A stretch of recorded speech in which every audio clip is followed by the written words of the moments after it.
So we are on, yeah. Yes, I have also only some ideas actually, James, what's going to happen now. But what I know is that I really want to chat with you. And I'm very happy that we will do that. So here we are with James Priest, talking about sociocracy, but probably many other things as well around that topic and effective collaboration. And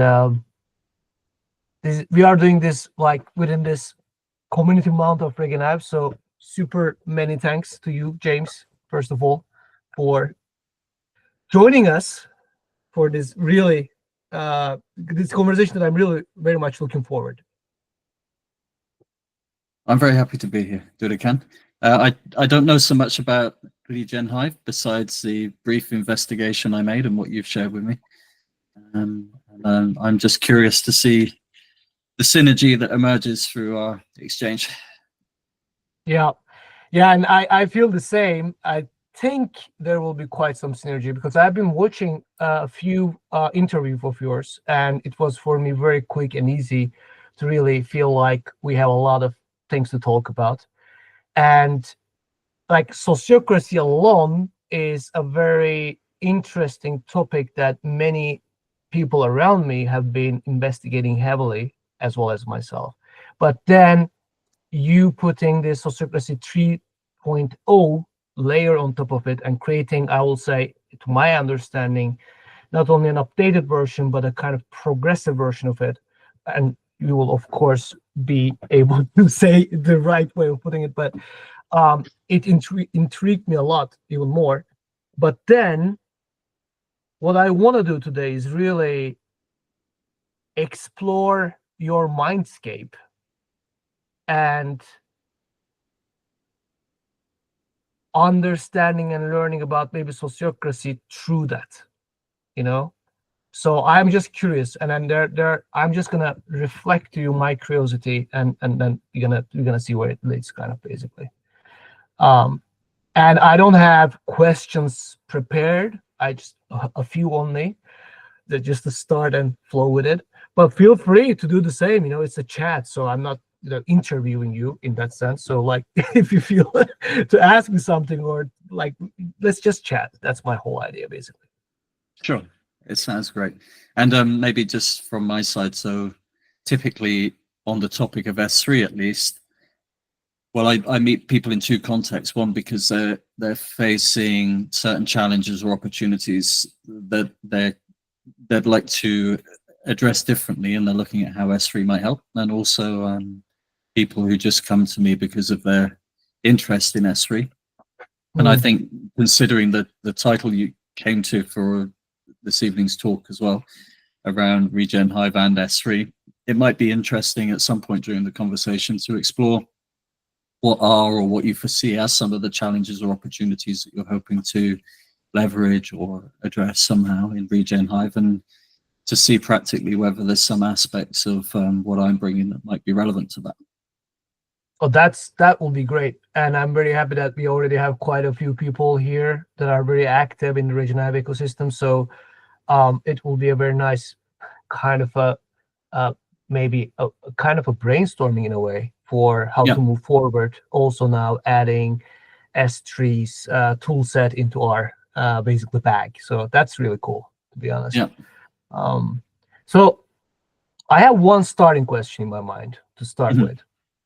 And that's basically, and all these questions, they will be a bit personal, not to get, like very personal insights about you. I mean, that as well, to whatever extent you would like, but also to understand the, as I say, the mindscape that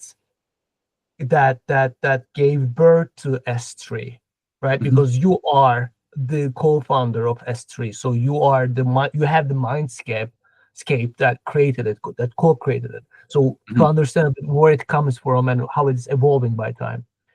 So the question that I had in my mind was like, as of today, really as of today, when you look around the world, when you look around yourself, when you look around whatever, social media, wherever you look, and when you sense what are the main, I don't know, let's say 3 top doesn't matter the number really, but what are the main smells and patterns and trends that you are seeing? Maybe insights, maybe some prophecies that are running in your mind about the future, about our trajectory as the world or as the Western world, however you take it, but whatever you're sensing right now nowadays.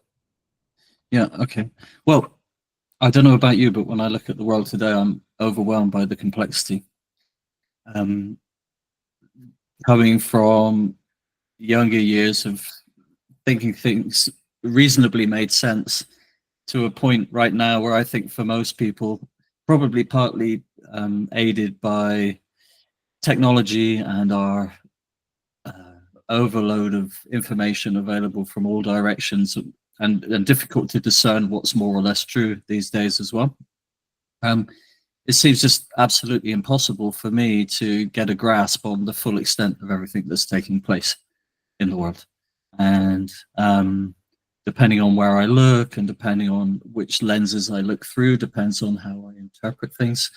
I look out and I see other people doing the same, sometimes in complementary ways. Like you said, you were listening to me and felt some resonance in some of the angles that I was speaking from. And equally, there are many people out there in the world who have very different perspectives to me, and I kind of bump into and clash with. And regardless, somehow we all need to some extent, find ways to get along and live together in this world, or face the consequences of failing to do so. And I believe that right now I don't know, we're a more critical moment than we've ever been before, perhaps. I think I've been very afraid, almost, I would say, the last months, especially with some of the things that have been unfolding in the world. And there was a moment when I was starting to question whether we were on the brink of nuclear annihilation here in Europe just a few weeks ago. I feel a little more relaxed about that right now, but I'd never had that experience so close to me before. And I think how I want to tie that back in a bit with our conversation tonight, in that I feel quite helpless to influence the wider system in any kind of notable way. But it brings to me the question, okay, what now can I do? Where can I be effective? Where can I make some kind of contribution and influence some kind of positive change? So that at the very least, in the face of a future that will sustain itself, or in the final moments when my son looks me in the eyes and says, "Papa, what did you do?" I can say, "Well, I did my best, son," you know? And I think that for me, this is very much why I'm focused on organizations, focused on situations where people are collaborating together, because I see a parallel in that there's a growing realization of the enormous complexity we all face. Any organization of any size is going to be facing a growing amount of complexity. And it's just impossible for any one person to get a grasp on the whole thing. And so that question, how do we recognize important situations? How do we determine what's required to deal with them? How do we come to good enough decisions to figure out how to deal with specific issues that we're confronted by in our immediate domain? And how do we do that in a way that's coherent with others whom we're collaborating with, in a system that's too big for us to fully understand ourselves, but that together we have a greater chance of succeeding somehow, whatever our purpose may be, and making the best use of our resources, effort, and time. So I think we're in this kind of extraordinary moment where we have more possibilities and greater potential to address the challenges before us than ever before. The potentiality of technology is both awesome and terrifying. And what happens next seems to me very much down to us, but I believe we have available to us the means. The issue, I think, is around education, around shared learning and unlearning, and a moment where we can't rely on just a few to save us. You know, what happens next is down to all of us. And I believe it requires many in the future to be able to take more responsibility within their own small areas of influence, so that we can perform more effectively as a whole. And on the small level, organizations fail in the inability to achieve that. And on the large level of us as a species, we have the potential to succeed, whatever that looks like, or to fail as well. So I don't have a prophecy of what will come next. I think the future will be written by us, and it could go either way. Oh yeah, and this trends or patterns that you mentioned there, I very much agree with them. And then while listening to you, a question was popping up, or almost like a little discussion was popping up in my mind, because even the title of today's chat is cultivating effective collaboration, right? So let's say we have this word collaboration. How can we collaborate?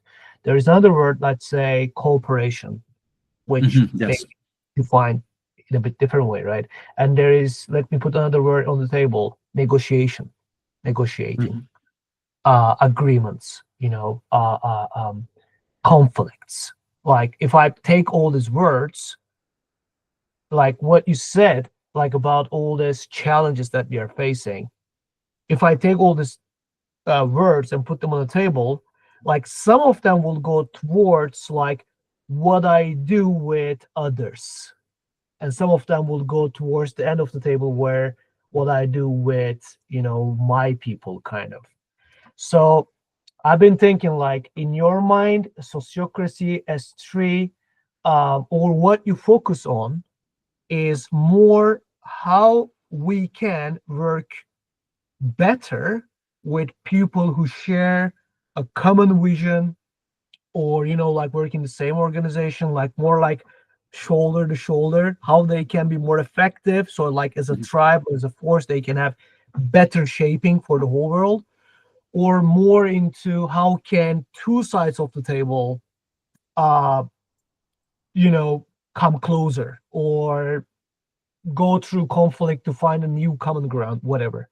So I mean, I just would like to check first if my question makes sense, because I am also getting a bit, I am trying to get also beyond this classical thinking of like, here are my people with whom I need to collaborate, and here are others towards them I need to stand my ground and negotiate and stuff like that.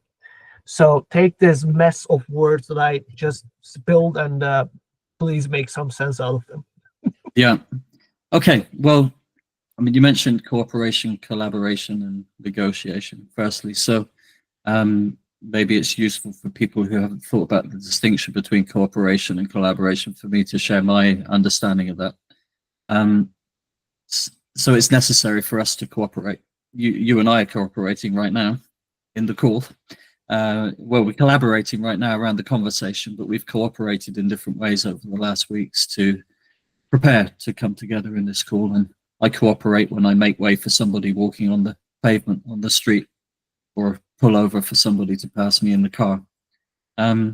It's interesting, just to take a little detour for a moment. So a lot of people who are drawn to something like sociocracy are thinking of doing more together.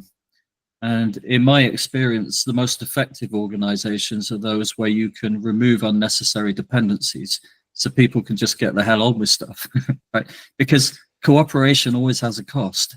There's always an overhead. You have to communicate, you have to negotiate, perhaps, you have to deal with different points of view and so on.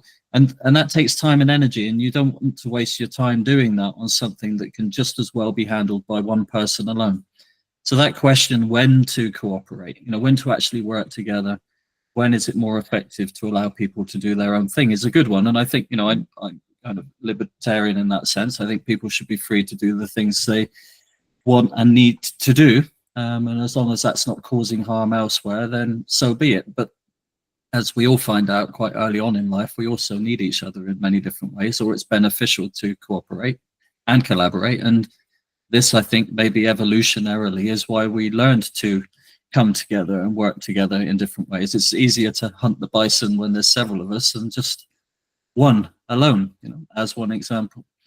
So, I think in organizations, there's a combination, there's a need to cooperate, everybody, toward a common purpose.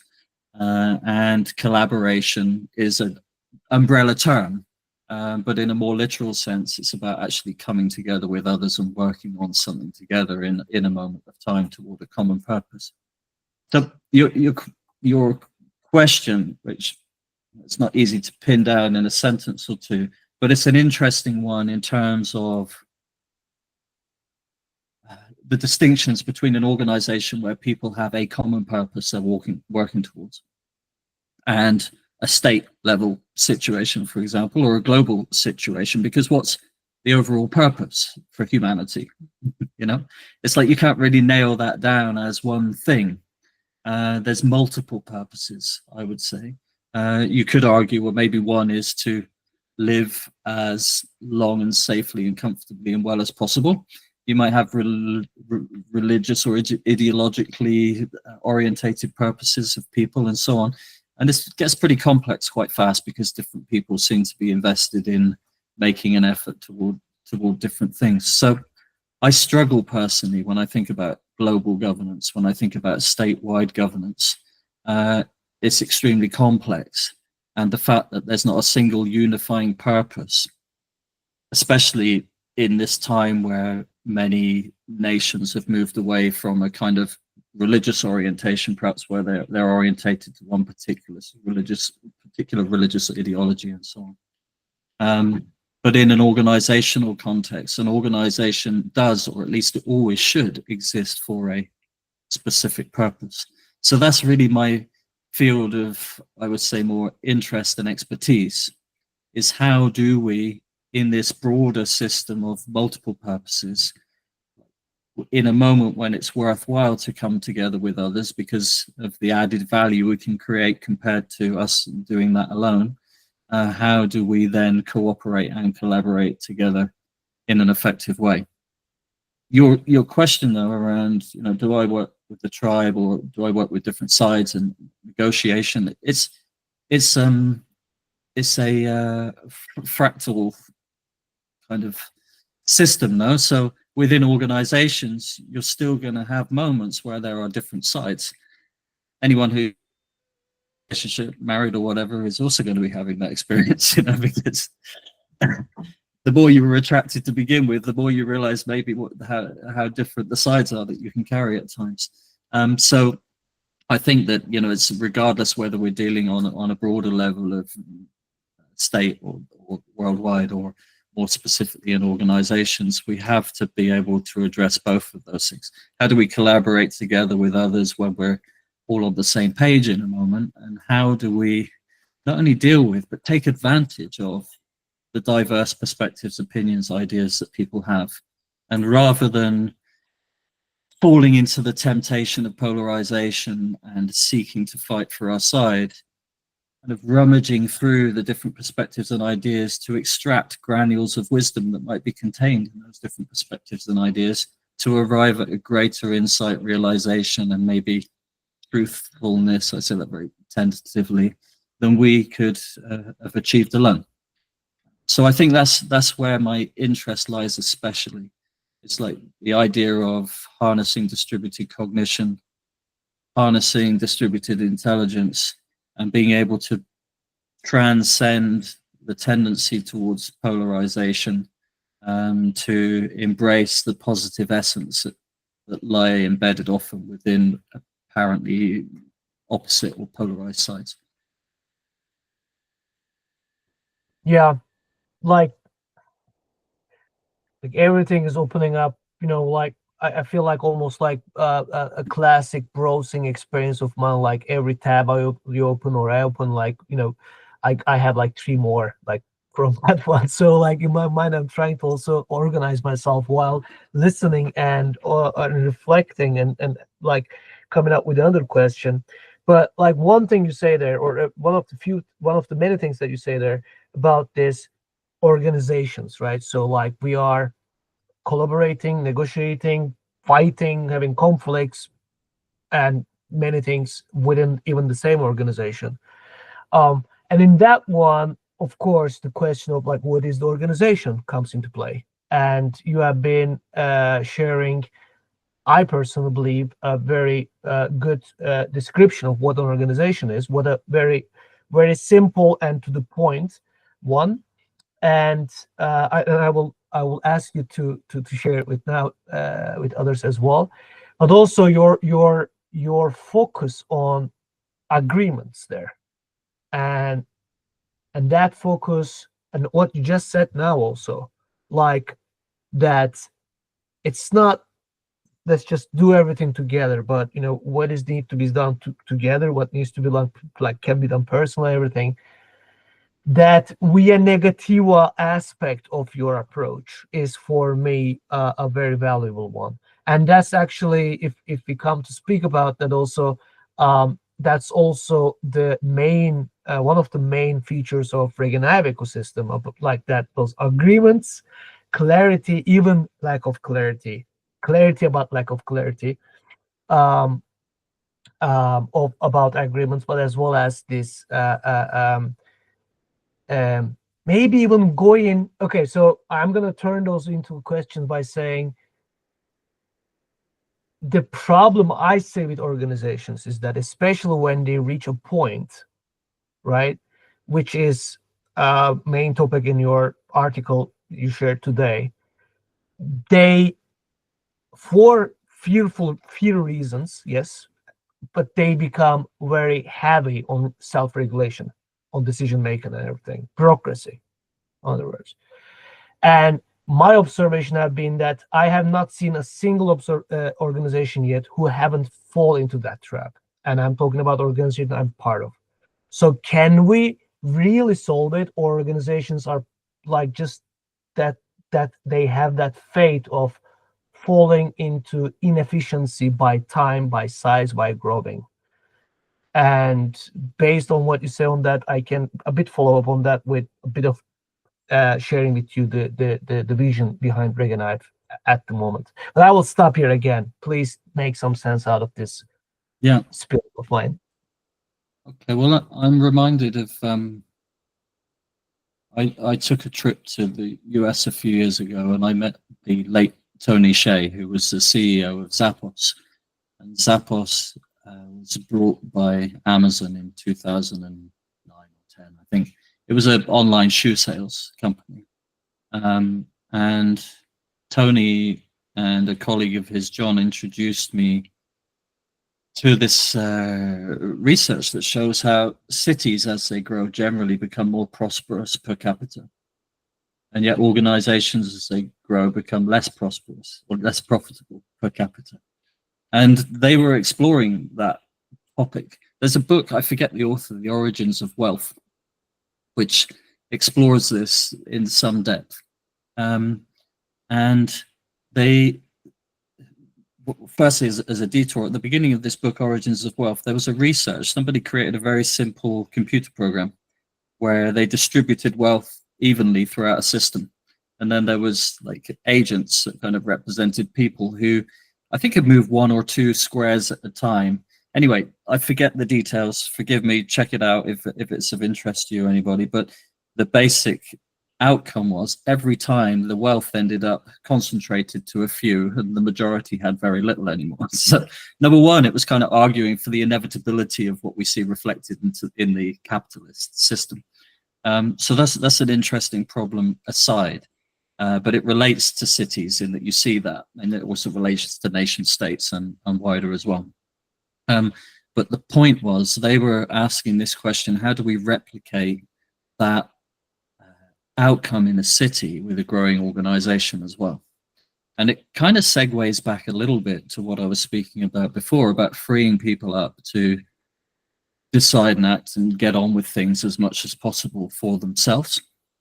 Because cities have, despite the fact that they might have a kind of bureaucratic layer and various institutions and so on, in the Western world at least, there's a high degree of freedom and autonomy for people. You know, people cooperate reasonably well, and the systems function reasonably well. And basically what you have is a network of micro enterprises, more or less large, you know, from individuals to companies of a few hundred or thousand people and so on. But overall, they're very prosperous.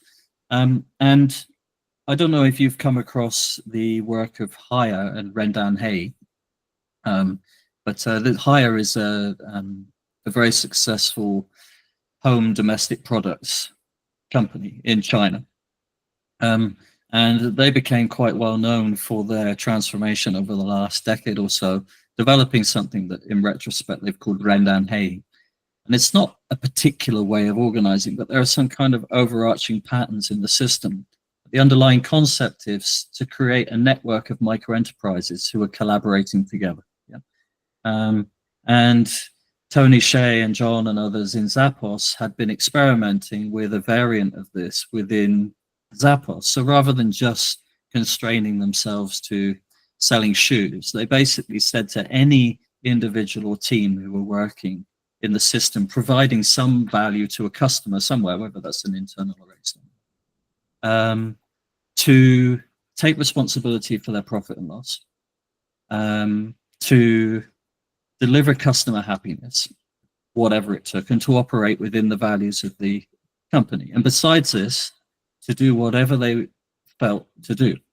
And so that meant if they had a surplus in terms of their P&L, they could use that to innovate and develop, to catalyze entrepreneurship, basically.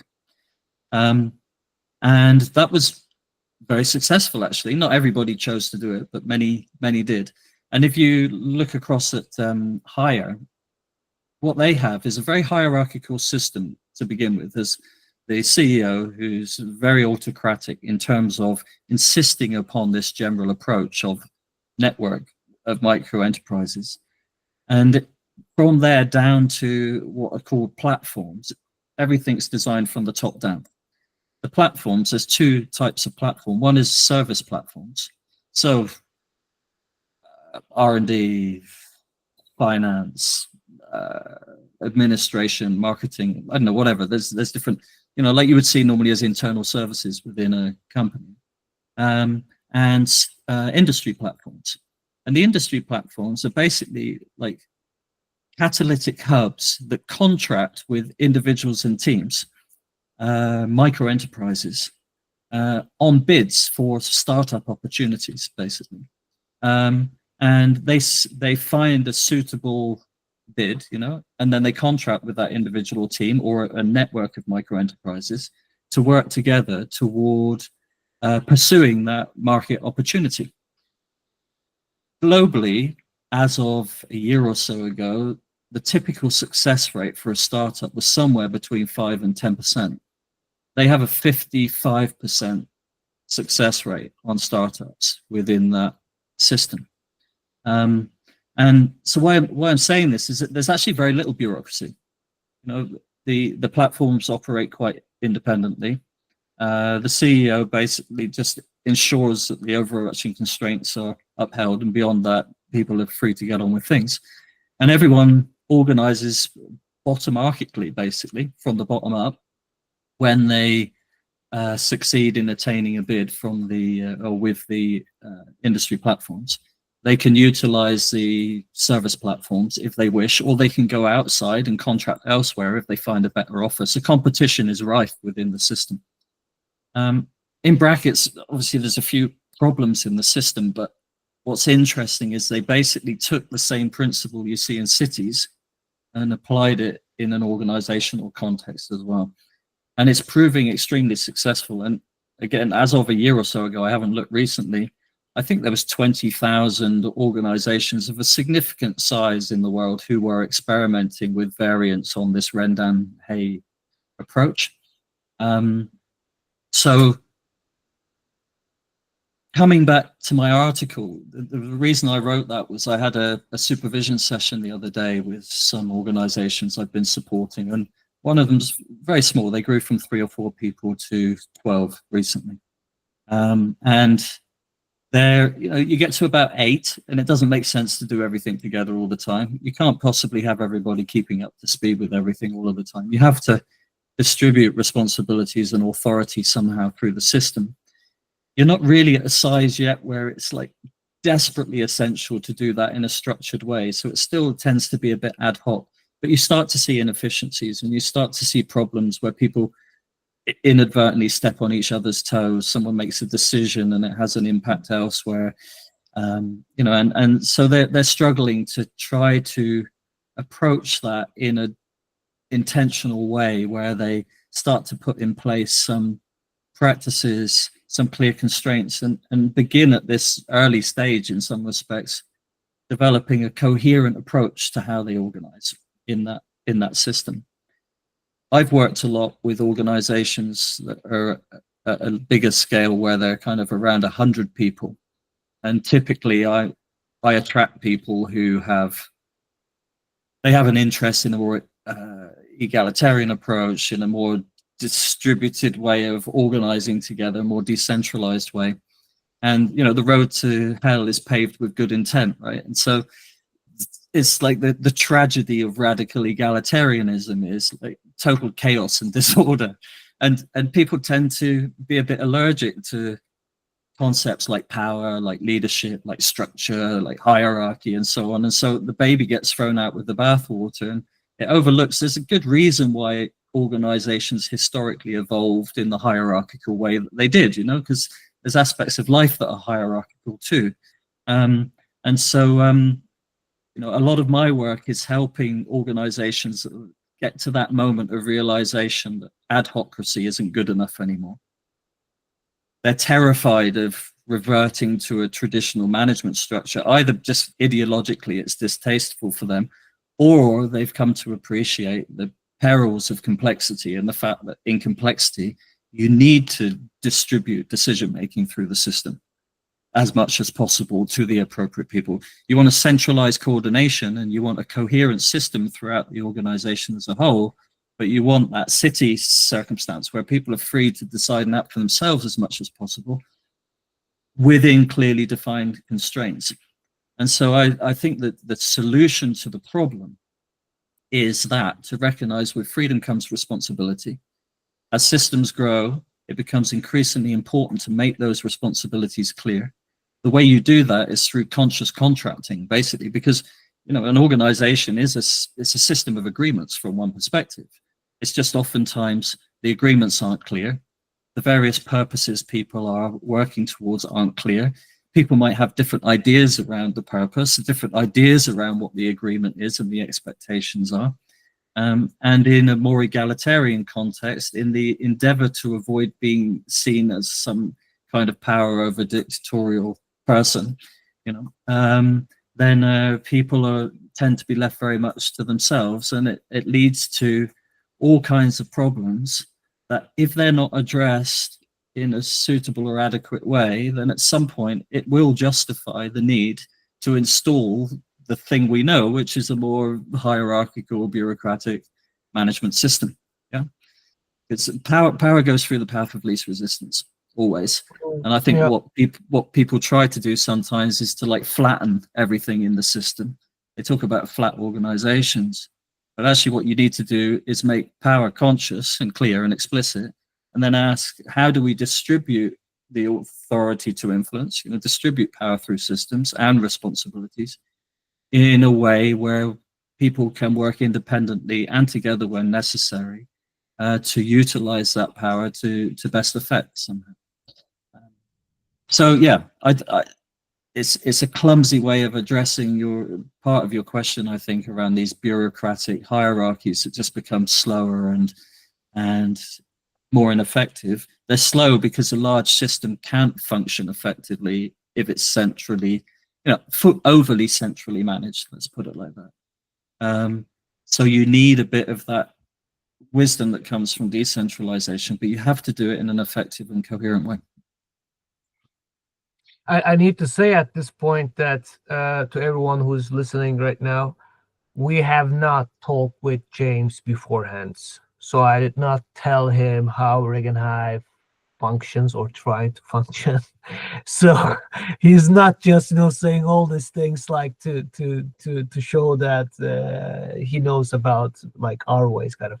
No, half joke aside, the reason why I say this, James, is and that's what I sensed from the interviews I watched, interviews of yours that I watched, and then I want to talk with you because I sense that parallelness that I hear now even more. To me, it's so obvious, and these are very, very fundamental points that we are discussing a lot and trying to implement a lot in RegenHive. RegenHive. That's the biggest confusion in our minds. Which way we should say? And And I very much also personally share this experience of like the moment you start to talk about, guys, we don't need to do everything together. Let's create a frame where everyone can say, well, I believe in this, whatever that is, enough to go and try it.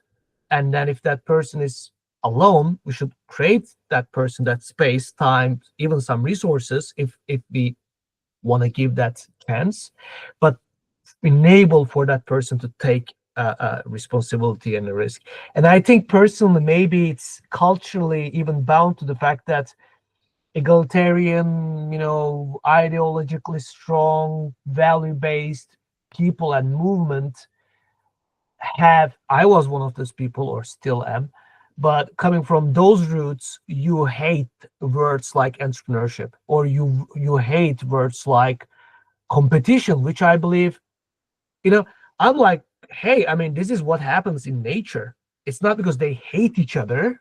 It's just like how, the universe exists. And that's how we reach this very good efficiency model called nature or ecosystem. So there's a lot of cultural, let's say, maybe or de-learning process that you need to go through. And that's one reason why I believe what you do, for instance, or what we try to do here and what we talk about is not only about, like making us work better or things like that. It's really about, I think you are literally putting the foundation stones of a new, I will put it as of a new age. That's how I see it.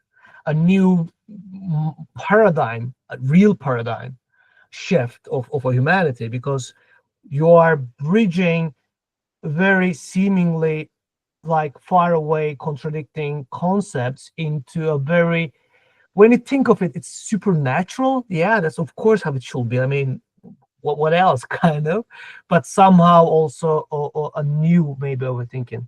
So again, after this very long and probably unnecessary commenting part or reflection, I want to bring it to like, um okay, right, so where we should go up from this, like, um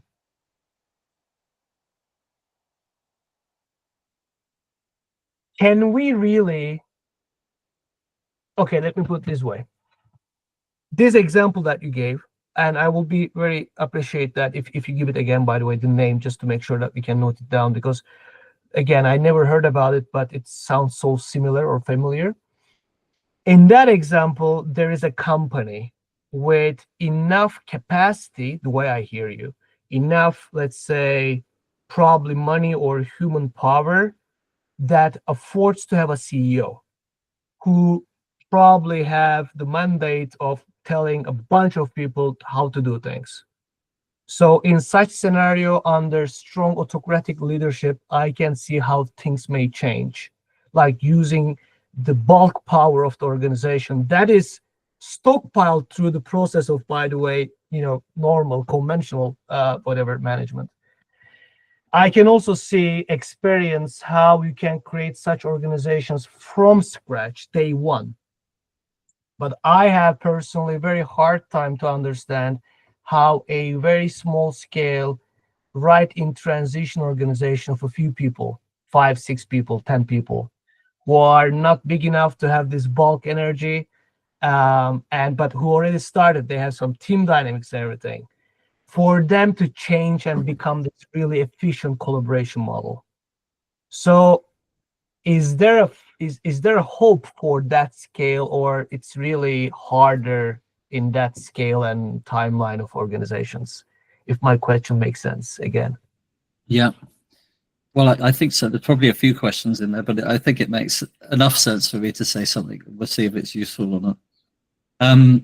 Firstly, just to say, you said about a new paradigm, or like bringing forth or exploring a new paradigm, but you also said about how obvious and how embedded in life all of these patterns is what we refer to them as in S3 are. And so I think it's a new old paradigm. It's as if we're awakening to the wisdom that guides life's unfolding, is one way to put it, I think. I was just today quoting T.S. Eliot, one of my favorite quotes from Four Quartets, where he says the end of all our exploring will be to arrive at the beginning and to know the place for the first time.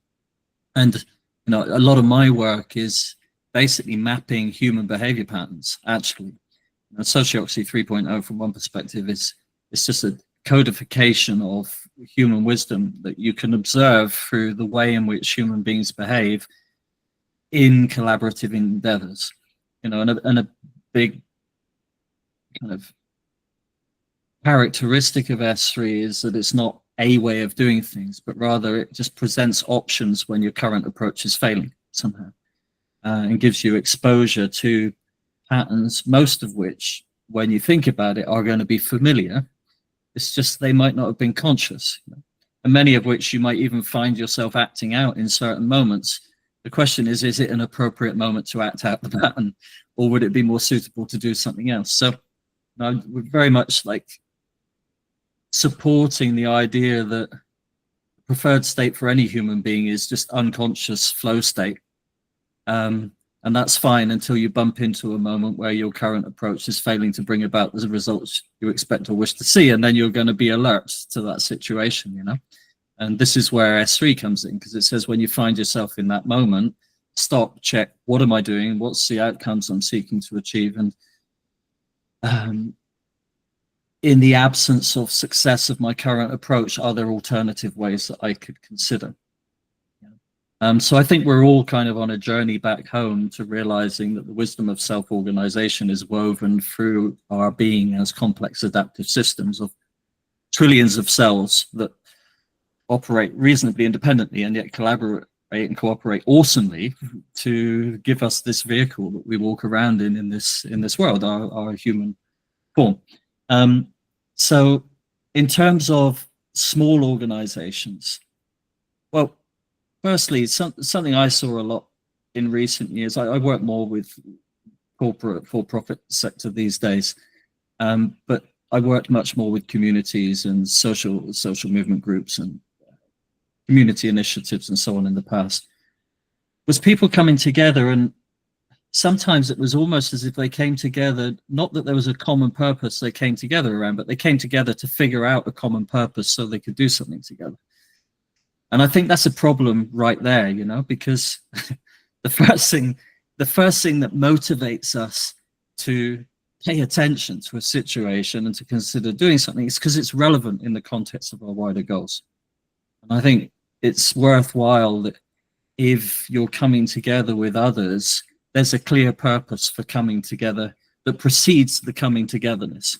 If you're coming together because you're just feeling a bit lonely or a bit bored and you'd like something meaningful to do, then be clear that's the purpose of your coming together. You may or may not come to a common purpose that is worth collaborating with elsewhere. You know, it might just be a council circle or something, you know, where you can share about how it is to be a human being in the world. So I think that's the first thing. There needs to be a clear why. There needs to be a clear motivating force to bring people together to start with. To recognize that the wisdom of self-organization is within us and that we are doing it all the time. And I think for the small organization, assuming there is a clear purpose, not to be complacent in the fact that at that small size, it doesn't seem like you need to make too much effort to develop coherent ways of organizing. It doesn't seem like you need to write too many things down or evaluate outcomes too often or be too, you know, it's this adhocracy thing that I'm talking about. People just do whatever they do.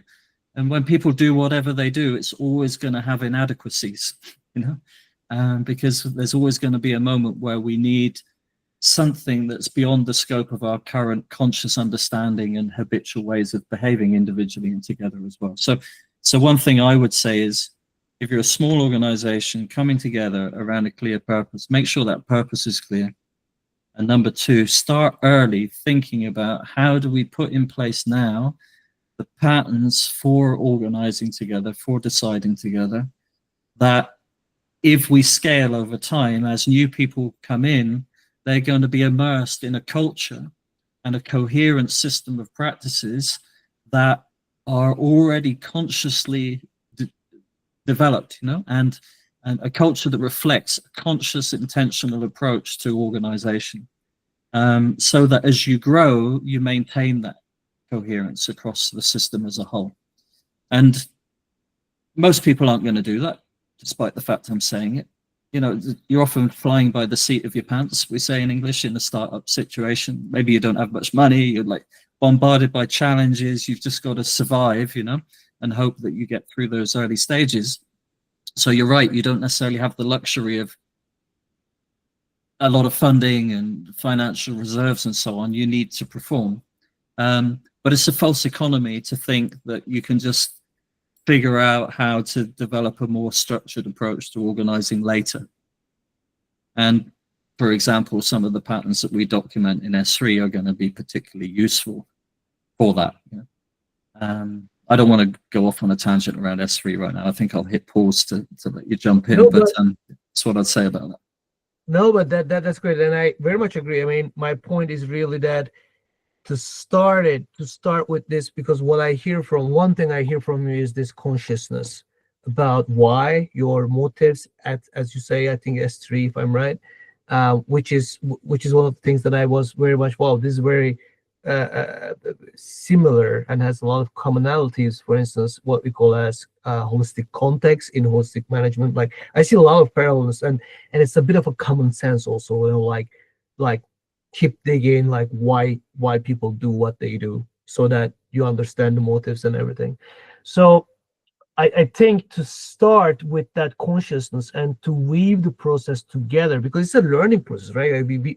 I don't come into a collaboration with 100% of knowledge and wisdom. Like I learned through that. So like as long as I keep an awareness and consciousness about I'm here to learn and to dig, and I will keep those the a consciousness of these patterns, even that there may be things that I don't see right now. I guess that's the best start we can ever have, because later on it's really hard. Like later on, once that was a bit my point. Like when you hit a certain point and you build your team, your organization point, you made all this canvas or whatever, like financial plans, but the way you manage, you didn't really dig into that, like the way you're gonna collaborate, and then it's really hard because you're under a lot of pressure. Yeah. The ship is leaking, or whatever the word is, right, sinking. So you need to fight everything while also fixing. We say in regenerative agriculture jargon that it's really hard to radically change a running farm, a farm that is functioning, Yeah. Yeah. because the farmer you will be lucky to find him for 5 minutes to have a meaningful conversation, and then somebody will call, somebody will be dying there, like all this stuff. Yeah, So exactly. Yeah, and the argument is, well, we don't have time to pause to invest in learning right now. And the subtext is because we're so busy fighting fires as a consequence of the poor ways in which we organized and made decisions previously. And so you end up in this vicious circle where it becomes harder and harder. And not only that, but if you've been running a few years and there's a lot of people in the organization now, they're all entrenched in the culture. The culture is reinforced through the habitual patterns and behaviors. And it's so much harder at that stage to turn that enormous ship around rather than to set off in your canoe in the right direction to start with, and then other people follow. yeah, and like for whomever listening right now who is feeling that they are in such a period in with their organization or whatsoever, I think they should find you. It is very clear that you are speaking from experience, not only from theoretical level, but also like from practical experience. To me, that's very obvious. They should find you and get your service to be helped.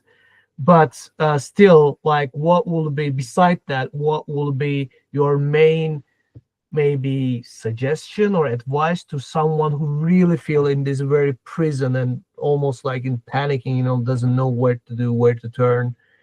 um Mhm. like take a deep breath, like what would you say? Deep breath, that helps. Um, well, I think it's important to prioritize, number one.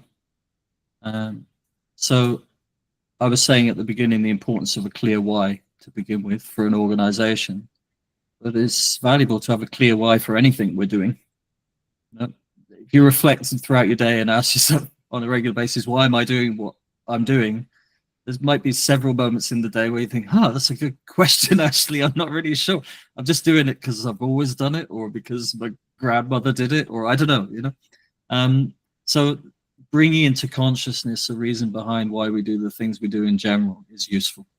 And in the context of an organization, I think just looking at where are my biggest pain points right now, or opportunities that I'd like to leverage, and how do I kind of validate that my assumptions around those situations are correct, describing situations and why they're relevant clearly, and prioritizing them, thinking, okay, I can't solve all the problems I'm facing right now, but what's the biggest one, and what's the smallest experiment I can afford to run to see whether or not that will help in some way, and start there. It's getting started on anything is the hardest thing, right? I have it if I have a piece of work to do, a piece of writing to do, and I procrastinate for weeks sometimes. But once I get started, I can iterate, and start to build from there. But I think, we're all, or I imagine most people in the world today are overwhelmed with far too many things to deal with than they possibly have time and energy to do. And it's the same, not just on a personal level, but in an organizational context as well. And you have to focus, choose your battles wisely, and focus your energy where it counts. So Simon Sinek said, start with the why, right? Get clear on the situation. Find a priority situation you're going to deal with. Think less specifically initially, what's approximately an outcome that would be valuable to achieve in relation to that. What would be a better now than the one we have today? What's the need that I could fulfill to, or we could fulfill to achieve that? And what's an action or an iterative step we could take to move in that direction somehow? And do the whole thing consciously, and pay attention to the outcomes. Learn fast, evolve fast if necessary, and iterate. It's really, I don't know, those of you here who are familiar with Agile. People say these days Agile is dead. You've had all these big consultancies the last couple of decades selling big scaling frameworks for organizations, and most of them failed. But the essence of Agile is the wisdom of life again. It's like, we're in complexity, issues come up, and sometimes we don't understand exactly what they are. We do our best to make sense of things. You want to waste as little energy as possible on developing a minimum viable product or experiment to intervene somehow and see how that works out. And if you get some value from that, then iterate on it and move forward in that way. So it's a long way of saying that. Start with the why, prioritize, safe enough to fail experiments, aim to be resourceful, and avoid unnecessary waste. And know that Rome wasn't built in a day. For your trip, Everin. Yeah.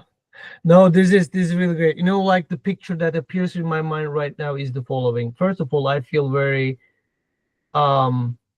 empowered or relieved. I mean, a mix of those things, like empowered, relieved, as well as strengthened or more optimistic and so on, when I realize that, and then the picture comes.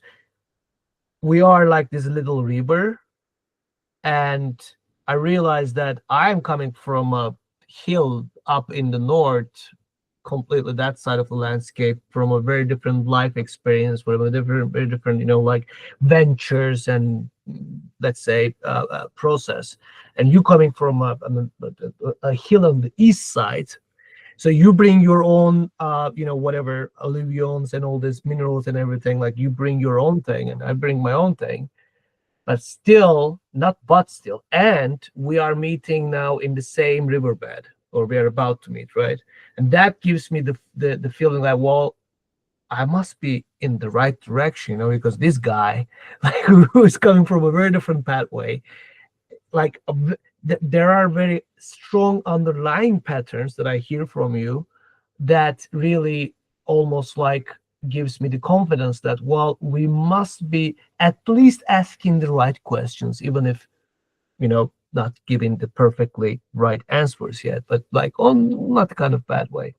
And saying that, I want to actually now turn to the all the people that listening, because I will expect some of them may have something to say, or a question to ask, or whatever. Somehow get involved into this, let's say, second half of the dialogue, or almost the 1/3. Is there anyone who would like to reflect on things, make a remark, or ask a question, share anything? If so, please raise hand or unmute yourself. Just take action.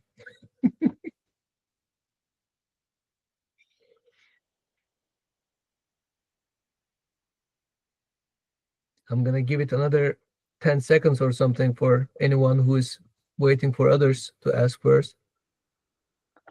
I have one question.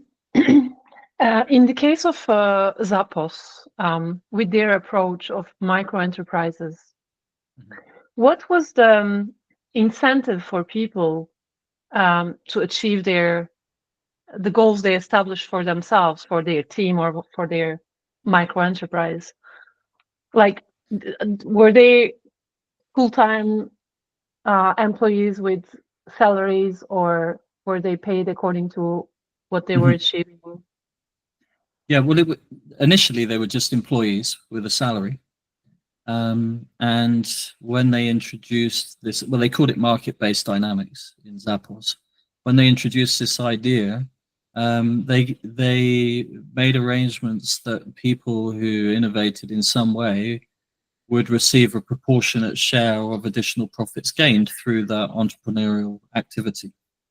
And this is inspired very much by Hire and RegenHive, so was the example I was talking about before. There as well, the micro enterprises operate like startups, basically.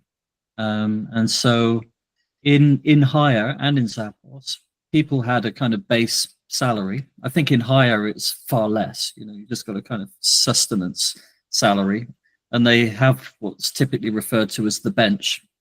So you're hired because there's a deficit of a particular skill set that you bring, and you're on the bench, and you have 3 months basically to find a way to, or a place to be useful. So you either initiate your own micro enterprise or you join one. And then those micro enterprises or networks of micro enterprises function like any startup entity, seeking to become profitable and successful. In Hire and in Zappos, what they did is they agreed a diminishing return or capped returns for investors. So whether that was internal investment, in both cases, these organizations had an internal bank. So like a bank, you go to the bank, you say, listen, I've got this idea for a startup. I think I've done my market research. It looks like it'll be successful. These are my goals and my milestones and so on. And then from there, the bank or the internal or external investors would agree to invest money. But instead of like 100 times the return as many investors get, or 1,000 or 10,000, it was diminishing returns as there was increasing success, an increasing return for the people in the micro enterprise. So in Hire, there are many, many millionaires, who've just kind of self-made through engaging in a micro enterprise or network of micro enterprises initiative. So I think I'm glad you asked the question, Peter, because it's a really important point. People were motivated, one, by creativity. It's like, oh, great, I've got some spare time, I've got some resources, what can I do? And in Zappos, you saw some wild ideas. I think one team developed an enterprise producing comfortloos. It was like comfortable portable toilets for festivals, with music and like an air dryer and like super luxury poo pod, and they were selling these things. And it's just because somebody thought, oh, it'd be cool, for Burning Man if we had some really nice like facilities for taking a crap.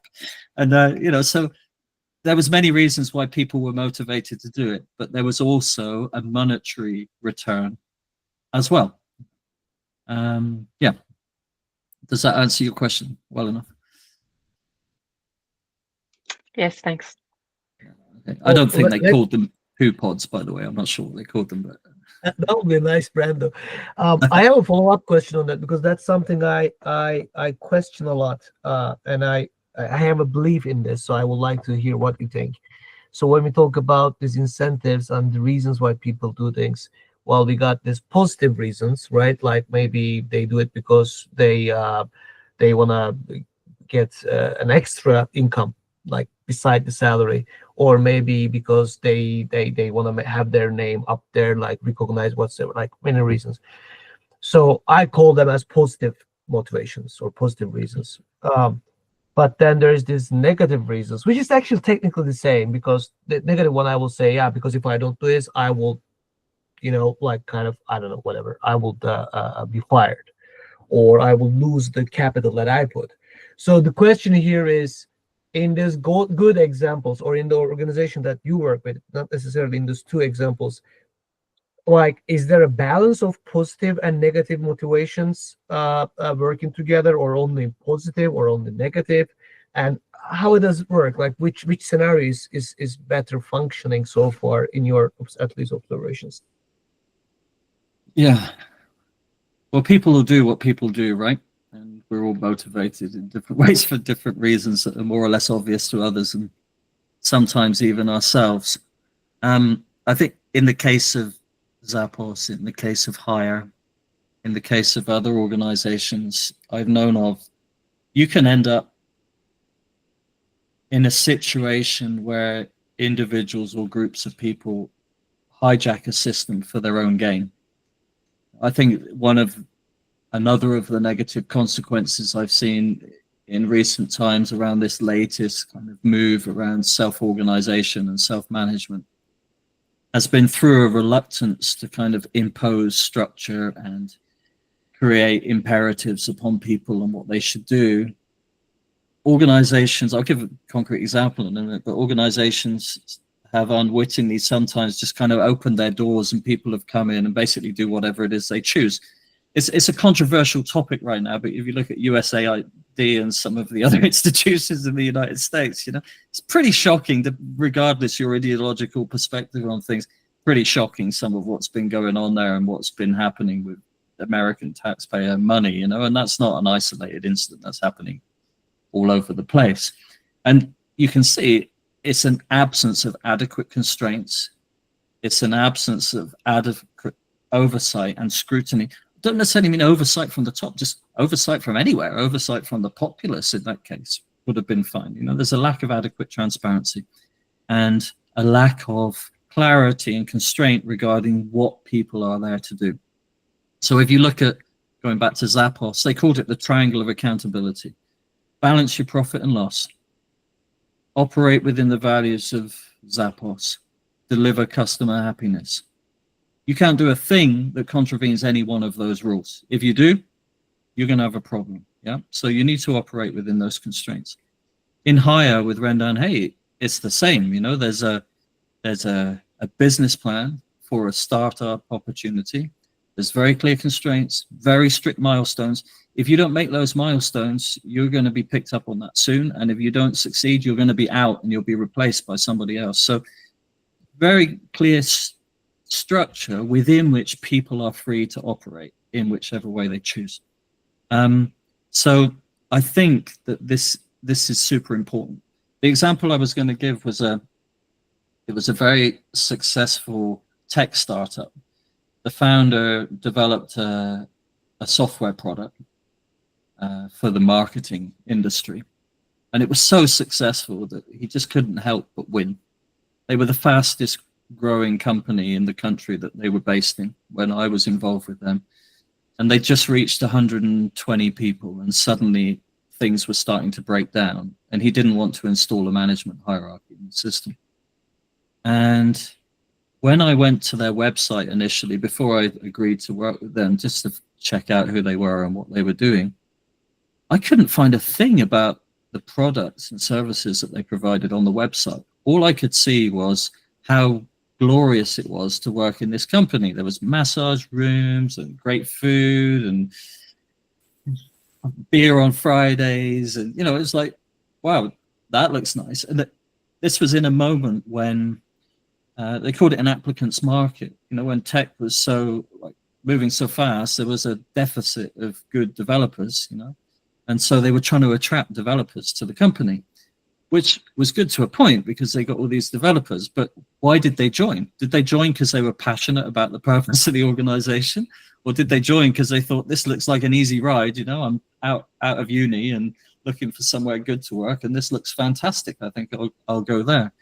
And so one of the problems they had at 120 people was realizing, wait, actually, there's a lot of people who aren't pulling their weight and who aren't really committed to working together toward the purpose of the organization, but rather committed to fluffy lining the purpose of themselves. And to cut a long story short, in the end, they fired a lot of people and had to get a lot clearer on expectations and responsibilities throughout that system in some way. So I forget your question, actually, Durukan, but maybe you could just pick up from there and help me out. I definitely did already. So thanks a lot for that. And now I have also towards the end of our time here, I have let's say a really very alive question, or let's say a final chat that I would like to have. But I want to first look if there's any other question to not hijack the whole stage. So I'm trying to see if there's anyone. I don't see any. Yeah, or any reflections. I'm curious what's in your minds, some of you listening. If nobody has a comment, I have another one, but I'm waiting.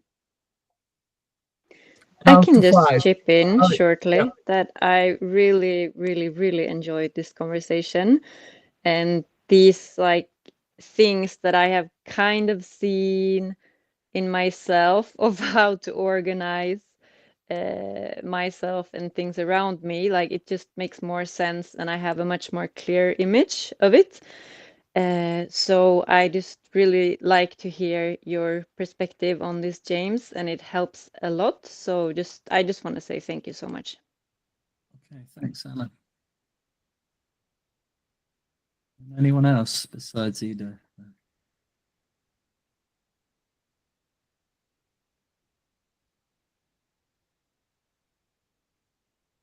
So Ida, how about you jump in? I do. Okay.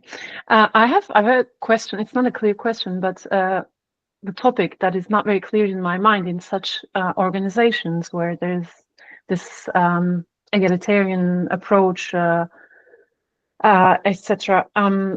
Leadership, because you mentioned that CEO who is like an authoritarian CEO, right? He sets the rules, but then within the structure that is set, everybody is free to operate. I wonder how people in such organizations see that that person or that figure of the guy who or the woman who makes the decisions for how the organization is going to work. Yeah. Well, in the case of Hire and in the case of Zappos, in both cases, the CEOs were very much respected and appreciated because they're autocratic in the context of what they have overall responsibility for. And in both cases, what they did is they installed very clear enabling constraints. The thing is, so governance is basically setting objectives and then putting in place constraints that guide people toward achieving those objectives. Basically, you need governance of the system as a whole, and then you have governance within subsystems throughout the organization, right down to the individual level. Any decision we make constrains future decisions and actions in some way, right? So what these CEOs were doing was thinking very consciously around, and on the basis of experience and research and so on, what constraints can we put upon people in terms of expectations regarding objectives they work toward and how they behave, but not from a point of view of limiting them, but rather from a point of view of enabling them to be able to fulfill their responsibilities as effectively as possible. And so you can think of constraints as governing, but whenever you govern a system, you want to be doing it to enable effectiveness, not to impede people. And I think this is why within the culture of these two organizations, Tony, who's now passed, was deeply respected and appreciated, as to the CEO of Hire as well, because they're not exercising their power to constrain a system for their own gain. They're exercising their power to constrain a system in service of a purpose which is greater than themselves, which is the purpose of the organization. And they are working with others, not alone, but with others, and through experimentation and iteration, to continuously adapt the banks of the river to guide the creative flow. Yeah. Thanks. So, and it reminds me something you were saying, Durukan, about, you know, a small startup. It's like new organizations are always founded by somebody, unless it's one of those weird situations where a bunch of people come together to co-vision somehow and kind of establish a purpose through that interaction. And I often say to people who are in that position at the start, don't be afraid to exercise your current authority to put in place suitable constraints to enable an effective system. Now, I think leaders are reluctant to lead through fear of being seen as exercising authoritarian power over people. But if you've got a clear purpose and if you've got a clear contract, you're invited to participate and collaborate with me to fulfill these responsibilities. And you should know that I'm responsible for these things. And my authority is here and your authority is there. And so if that contract is clear, then you're not going to have an issue, right? Other than an issue where in a moment, a decision that an individual makes in whatever position in the system they are, somehow is seen by another to create some kind of impediment or that could be improved, provided that you have a means of hearing arguments that arise in a moment as objections to people's behavior and actions, whomever they might be in the system, then you can freely enable everyone to just get on and exercise their authority and be a leader in their own domain. And know that at any moment someone crosses a line, somebody somewhere is going to pick it up, present an argument that hopefully will reveal a possible impediment, a risk, or a way to improve, and embrace that and iterate from there. And I think I should just mention, because people who've come across sociocracy, they often think of the Sociocratic circle method developed by Gerard Edinburgh in the 70s. But historically, sociocracy was a term that was first used by Auguste Comte in 1851, talking about the value in evolving a system for governing a state that integrated more of the scientific method, and beyond just the scientific method, bringing more reasonableness into decision-making, evidence-based decision-making, and decision-making that evolves on the basis of feedback and learning over time. Edinburgh in the 70s, when he developed the Sociocratic circle method, one of the patterns that he developed was consent decision-making.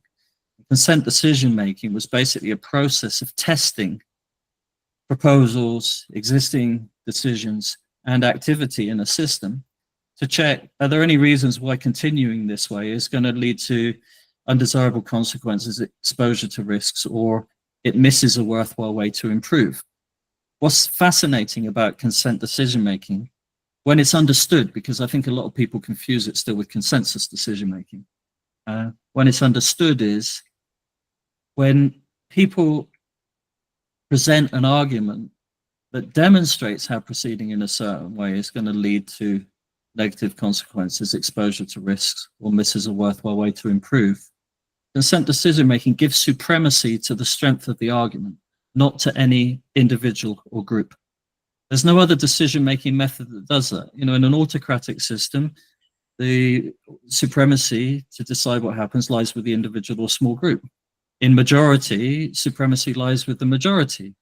And wisdom, new wisdom, usually emerges through the minority, not the majority. So you're forever like chopping off the wisdom and opportunities to improve.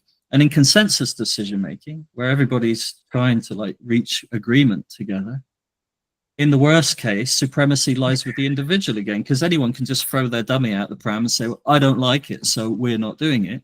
Or you end up in something that nobody likes, but everybody not too much hates, kind of. Exactly. And that's not effective, and it takes so much time, and it's so inclined to fail. So I just wanted to put a little heads up there for consent decision making. You need a way to discern between personal preference and unfounded opinions and so on, and arguments that qualify as objections. But that installing consent as a principle into a system and deliberately seeking objections enables everybody to be leaders in their own domain, continue until apprehended, as Margaret Wheatley said. And apprehended in this sense means someone comes to you and says, hey, listen, I think I might see a problem with what you're doing. Here's the premises, here's the conclusion. This is why I think that might be a problem. Do you see it too? And if so, how about you use that wisdom to iterate on your current approach, to integrate the wisdom behind what I say. I really enjoy that you made this last also distinctions, because I think they are really quite clarifying the whole landscape of S3. So there is a very live question of like mine personally. I mean, all these questions, other questions over mine, and I think the answer you may come up with may also at least partially, maybe fully, give an answer to Dilay, who also put a question on the chat. And the way I will ask the question, I will try to make it very short, but the way I will ask the question is basically will be telling you about what RegenHive is. So it will be a question also in disguise of like a little definition. So in RegenHive, we are basically talking about, and that's the core of my question, an ecosystem, but not an organization. So the whole idea is to collaborate and create an ecosystem, not a community, but maybe a community of communities, maybe an ecosystem, maybe habitus. Those are the three options that I personally play with in my mind. That is not an organization. So what we say is that RegenHive itself will not have a legal body, will not have a director of boards, will not have a CEO, etc. So what is it? Well, it's going to be it is going to be this continuous flow of micro enterprises.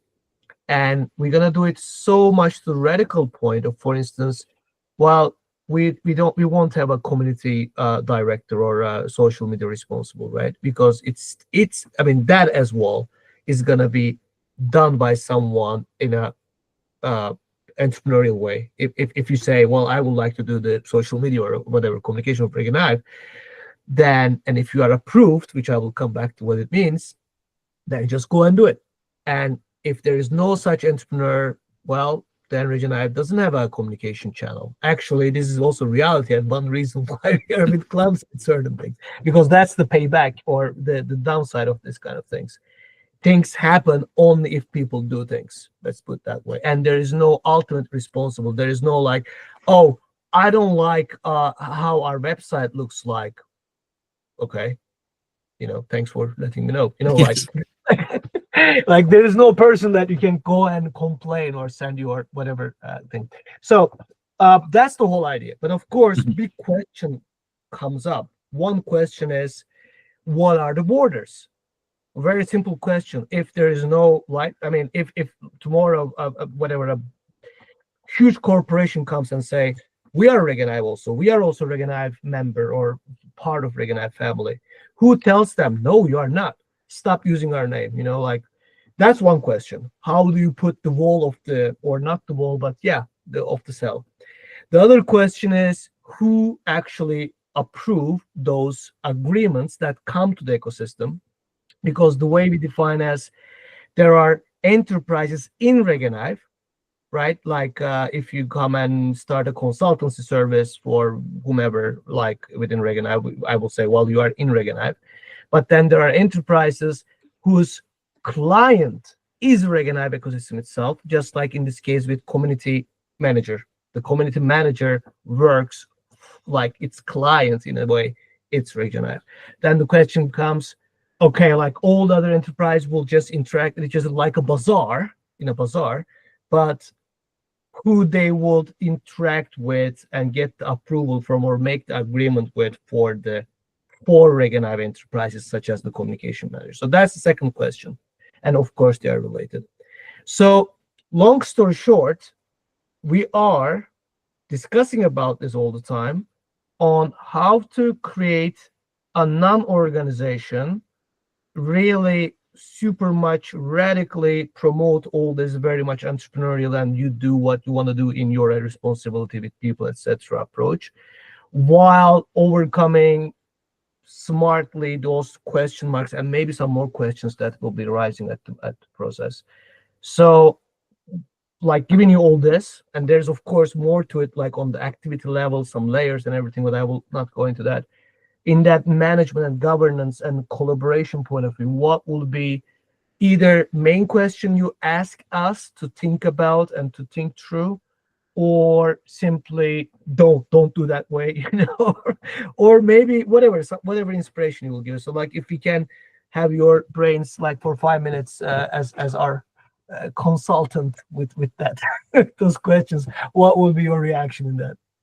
Okay, well, I'll try. I'm not sure I've retained both the questions thoroughly, but let me see if I can say something useful. So I was saying earlier about utilizing the moment as a founder or founders of a system to put in place useful constraints in the system.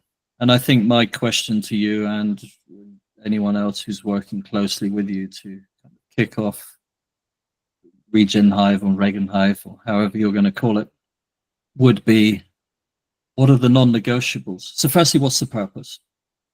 Purpose needs to be clear. What's the situation in the world that the organization evolved to respond to? And what's the overarching requirement that the organization seeks to fulfill? And when I say requirement, I mean in light of the global or the specific situation that motivates you to do something, what's the outcome, the overarching outcome you would like to see emerging as a consequence of your endeavors with RegenHive? And what's the overarching need that you're seeking to fulfill? I think that's a valuable question to find an answer to.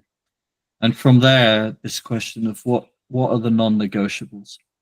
It's like, what could you not bear to see happen, or were it to be happening to you would not necessarily compromise achieving the purpose, but would more compromise the underlying values that you cherish in relation to this endeavor, and that you would like to somehow uphold. So we're basically talking about putting in place constraints relating to purpose, but also constraints relating to the ethical parameters for action. So you might want to think about statutes. I think that many organizations have statutes. I'm learning the hard way right now, actually, in a personal situation where I didn't clarify enough statutes and it's led to a very difficult circumstance. This common practice in associations and so on, you kind of got the rules you're bound by as a legal entity, whatever that is. So you can write your own rules if you're not a legal entity, from the organizational side. But then what are the statutes? What are the kind of ethical parameters for action? Would also be important. How do you handle disputes? How do you handle disagreements? How do you handle potential changes to the purpose of the organization or changes to your statutes and so on and so forth? I think this is important to think about. Clarify your overall strategy for how you're going to go about fulfilling the purpose. Your strategy is reflected in what you're doing. It's reflected in the platform. But have you got it in writing? Is it clear? So the reason why you exist clear. Is your general strategy for why you're doing this clear? What are the limits to anybody who joins? The limits that will enable so far as you can tell at this stage, the ongoing effectiveness of the collaboration, and what are the rules applying to the people themselves in terms of how they should work together, the do's and don'ts. And clarity around how you change things, which kind of segues with that. I think this would be important to begin with, and not to be afraid to lay that down. You know, I remember many years ago now, a friend of mine said, James, there's many visions, many visionaries in the world, and many people who would be drawn toward realizing some kind of vision. I like to think more concretely in terms of intended outcomes and then let the world unfold, you know, because who are we to determine what the future should look like? But certainly there's people who are motivated to be proactive in initiating something, like you have, Durukan, and others around you with RegenHive. And there are others who would be interested to follow. And in a world full of 8 billion people, you want to make sure that you attract the people who are most clearly aligned with what it is you want to do. So don't be afraid to put in place clear constraints at the start. You'll repel people who wouldn't ultimately serve. It's not being inclusive, it's just ensuring not to include people on false premises to begin with. And by being clear on your expectations and constraints within which people are invited to come and collaborate, you're going to attract people who are more aligned to what it is you want to do. So. Well, that's really really nice. And personally, it's maybe it's for sure it's not for today because we are now out of time. But it's a very personally intensive and what's that, burdenful, heavily loaded topic. All this that you said, like not being afraid of putting constraints and everything, because I personally have gone through quite a number of stages that you described now in different endeavors. And I personally feel like I am in what I personally do, again, like this enterprise or that enterprise within RegenHive, I'm able to do that. Like with some people here, we were having talks like today, yesterday, like, and I'm me saying, no, that's not how I want to do. I want to do it this way, and you are with me if you want to do it that way. But then let me shape it up, saying that personally I do that, people, but as RegenHive, we need to do it because it's me, is not RegenHive. So maybe it's an invitation or a thinking point where we may have reached this sweet spot where it's not only one guy anymore. Definitely it's not. And it's also a strong, tight enough group who can really co-create that to make it written, right? The statute, the initial, the funding thing. And so I just try to turn it into a kind of an invitation for the whole thing because we are new. I mean, the ideas that are coming through James is a lot, everyone bringing their own experience and everything, but RegenHive itself is really a new endeavor. And I really am so far excited. And today, once again, I got excited because I seen and I heard from you how many naturally wise, that's how I will put it, things that you are talking about. They are just assuring, like all this, also giving this feeling of not loneliness, like on all this tries and trying to bring different worlds together and different paradigms together. So I enjoyed this a lot. And I hope this is the beginning of a conversation, brotherhood, as I dare to address you, in in my first email because I was excited about it and I meant it. I hope that's the beginning of it. And yeah, I really hope so. Long story short. And now everyone else turn. I will mute myself to say whatever you want to say to finish.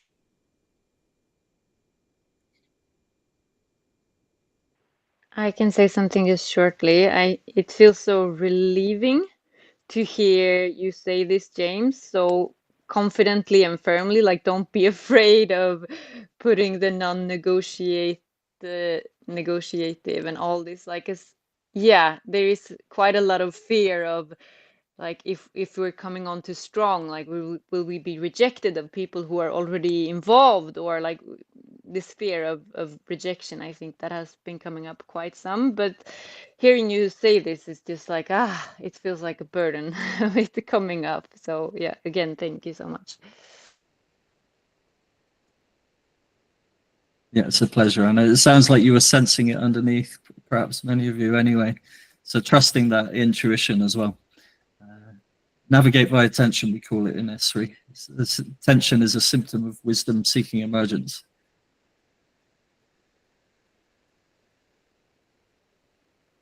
Okay, folks. Well, I will say thank you very much. I very much enjoyed the conversation with you, Durukan. I'm grateful to you, Ida, for connecting us and making this happen. And yeah, happy to check in again. If I can contribute something useful as you move forward, then let's do that for sure. And if you can ever end up in northern part of this country called Sweden, we would very much be happy to have you here and greet you with a summer or winter, whatever. As you know, they are different. We are in north of the country, so even more exotic. You are very welcome to, please. I'm not moving around much because I'm this rural guy now with animals and everything, but